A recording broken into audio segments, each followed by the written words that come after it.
Martine est restauratrice à Kpéhéry, un village situé à la périphérie de Soubré. Elle n'a pas toujours vécu ici. Son village d'origine a été déplacé et entièrement reconstruit à cet endroit. Voici 7 mois qu'elle s'est installée dans sa nouvelle maison. Un bon matin, on me dit de venir ici. Côte d'Ivoire m'a donné clé de venir ici. Vraiment, je suis contente. Ma maison, c'est 2 chambres salon, douche, WC, cuisine. J'ai l'eau. En tout cas, j'ai l'électricité qui sont là. Pas de problème. Le village de Kpéhéry a été relocalisé pour protéger ses habitants contre les travaux de construction du barrage de Soubré. Comme Kpéhéry, Kwamekro est un autre village déplacé pour les mêmes raisons. Là où vous voyez l'eau, c'est là qu'il y avait le village de Kwamekro, qui était peuplé de 496 personnes. Et ce village, nous l'avons reconstruit dans la ville de Soubré, donc le village a été entièrement déplacé. Aujourd'hui, Kwamekro a été entièrement reconstruit avec des maisons modernes. La population dispose de l'électricité et de l'eau courante. Des efforts qui pourtant restent insuffisants aux yeux de certains villageois. Avant, nous vivions dans notre village. Tout allait bien. Un jour, ils sont venus nous annoncer que nous devons déménager pour permettre la construction du barrage. On nous a relogés ici, dans ces belles maisons. Seulement, nous avons perdu nos plantations et nos terres qui nous donnaient à manger. Les populations touchées par la construction de l'ouvrage ont pourtant été indemnisées par le gouvernement ivoirien pour leurs terres et parcelles agricoles détruites. Le barème des puges des droits coutumiers a été fixé à 400 francs CFA le mètre carré, soit 4 millions de francs CFA l'hectare. Justine Kassi est responsable environnement à Côte d'Ivoire Énergie, le maître d'ouvrage du projet.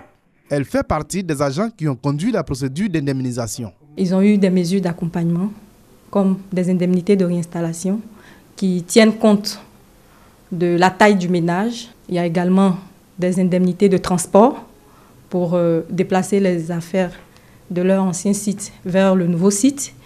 Il y a eu également des accompagnements en vivres, donc des dons en vivres, pour ce qui est des indemnités reçues dans le cadre des compensations agraires et foncières par les différentes populations. Il y a un accompagnement social spécifique à la réinsertion et à la reconversion des personnes qui ont perçu les indemnités. Et là, c'est toujours en cours parce que pour des personnes qui avaient des parcelles de terre qui aujourd'hui n'en ont plus, il faut pouvoir les accompagner dans le choix d'une nouvelle activité qu'ils doivent pouvoir réaliser. Et ça, c'est des choses qui se font au quotidien. Le montant total des indemnisations s'élève à 13 milliards de francs CFA. Plus de 7 milliards de francs CFA ont déjà été versés aux populations. Si les nouveaux villages de Kpéhéry et Kwamekro sont achevés et habités, Kopéragui, le 3e village impacté par la réalisation du barrage, est encore en construction. Les populations ont été installées sur un site provisoire, la cité ouvrière de Côte d'Ivoire Énergie. Nous avons laissé beaucoup de choses et nous nous souvenons de nos parents, nous nous souvenons de nos terres, nous nous souvenons de beaucoup de choses.